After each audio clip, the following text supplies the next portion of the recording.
Today we're going to be revisiting Crash Bandicoot 2.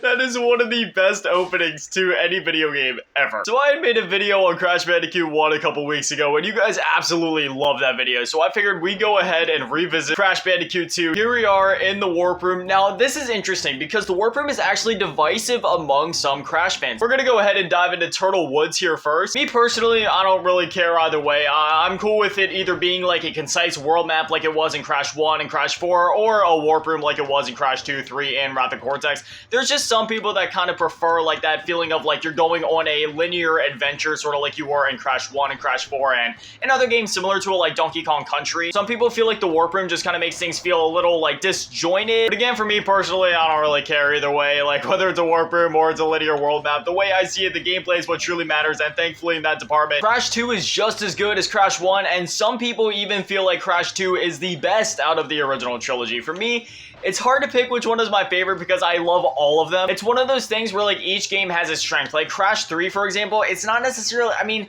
it's kind of the easiest out of all of them in a way. The way I see it, all three of these original Crash games are relatively challenging, but Crash 3 is definitely the most accessible, and some people would call it like the easiest one out of the original ones, whereas Crash 1 is the most difficult. Crash 3 also has the most level variety. I mean, you have like the plane levels and the jet ski levels, and then you have like all the different chasing levels and being able to play as Coco. But then all around, there's just something about Crash 2 where it's such a quality experience through it. I mean, all three of these original games are very quality games and very quality experiences through and through, but there's something about Crash Bandicoot 2 where there's something about the adventure you go on in this game. You know what I mean? Like, it truly hits different. So it really comes down to what you're looking for. Again, it's one of those things where I really couldn't pick one. I can't have one Crash game without the other. I need Crash 1, 2, and 3. There's things that all three of these games offer, and I simply couldn't just pick one over the other. Like, I need all three of these games if I'm gonna have any of them. Oh man, I did terrible on that run. 32 out of 62 boxes. I'm gonna be honest, normally when I'm playing Crash games, I don't even care about going for the boxes. Like,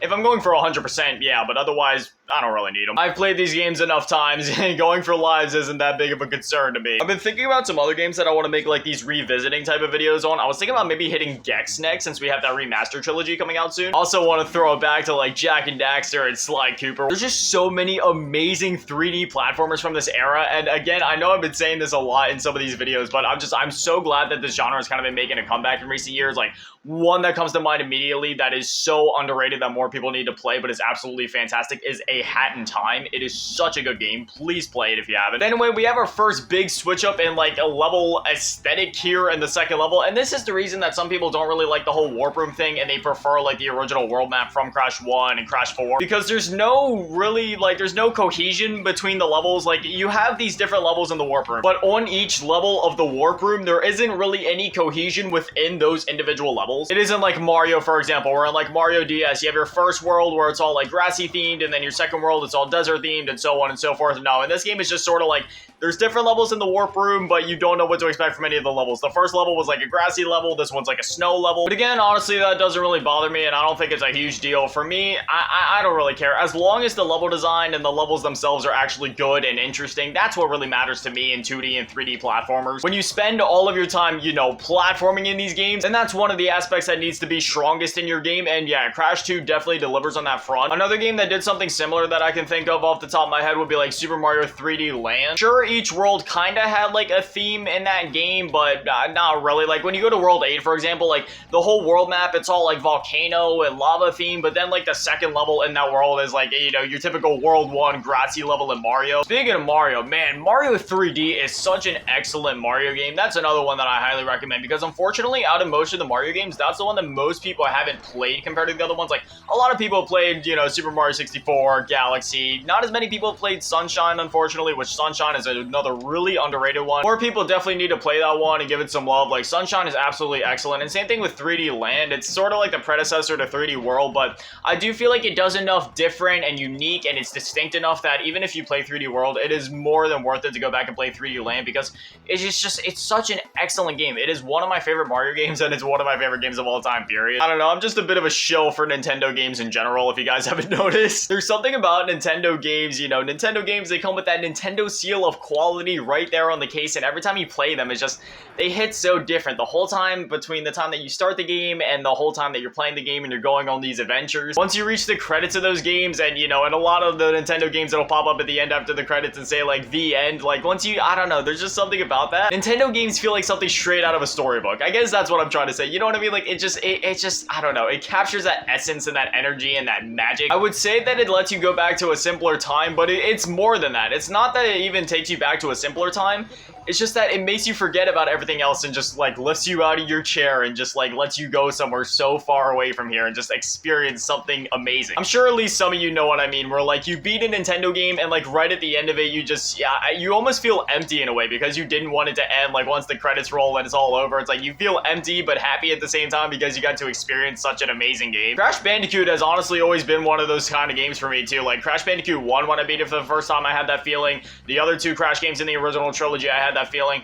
Wrath of Cortex, not as much, because, I mean, that game was still good, but, you know, it definitely wasn't on the same level as, like, Crash 1, 2, or 3. That being said, people do hate on that game way too much as well. Like, that game is not as bad as everybody says. They just hate on it for the sake of hating on it because that's the popular thing to do. Crash 4 definitely gave me that feeling. Like, that Crash 4 really gave me that feeling. Crash 4 was an excellent game. Crash to Insanity is another one that always does that to me no matter how many times I play. Crash to Insanity is just such an amazing game. I've said it before, and it's definitely a bit of nostalgia bias, but Crash to Insanity is definitely my favorite Crash Bandicoot game. Don't get me wrong, I love all the Crash games, and for me, like, all the Crash games are basically like neck and neck for the most part. It's just like Crash to Insanity has a little bit extra of that nostalgia bias in there. The one thing I love about Crash 4 is just how animated that game is too. Like the whole time you're playing it, you feel like you're playing through like a Pixar or like a DreamWorks movie. I would really love to see them take another stab at Spyro, but do it in that fashion where it's almost like you're playing through like an animated movie the whole time, or just more Crash games, honestly, too. More Crash, more Spyro, the better. Could you guys imagine if they try to take another stab at like Crash Purple and Spyro Orange from the GBA? Like, what if they try to do a remake of that game, but they actually like did it right this time? That would be amazing. I would love that so much. I don't know if this is just me, but is there anybody else that loves the dithering effect on PS1 games? There's some, maybe it's nostalgia again. If you guys haven't noticed, nostalgia has a huge impact on my feelings towards a lot of things, but there's something about that PS1 dithering effect. Every time I see it, it makes me feel safe. That has to be painful. That turtle literally has a buzzsaw in his back. I think the next time I make a Crash video, we're gonna revisit Crash 3, but then after that, I definitely want to make a video on Wrath of Cortex, because like I said, that game gets way too much hate, so I'm gonna use my platform for good, and I'm gonna spread some love for that game. I understand people's gripes with the game, but it really isn't that bad. It's actually a pretty fun game, though I will admit there is some questionable aspects in that game. Like, don't even get me started on that power-up, or it lets you like tippy-toe over nitro rates. Like, it's literally only useful in that one bonus room where they try to like show you how the power-up works, but otherwise it's completely useless. I've never had another use for it in the game. But anyways, that's the end of the level, so I think this is where we're gonna call it quits for now. And now I'd definitely love to hear from you guys. What are your thoughts on the original Crash Bandicoot trilogy? Which one is your favorite? Which Crash games do you guys want me to revisit next? Whatever it is, whatever you're thinking, I'd definitely love to hear from you guys. Anyway, as always, a massive shout out, thank you to all the patrons and channel members. Thank you to all of you in the low baller tier, and an even bigger shout out, thank you to all of you in the big baller tier, Mellow Last King, and Big Daddy Matty, and the biggest shout out, thank you to all of you in the G tier, Rod and Vengeance, and Little Cheese Girl. Thank you guys so much. You guys are literal legends. I love you. Thank you guys for watching. Have an amazing day. Stay beautiful. I love you all. Peace.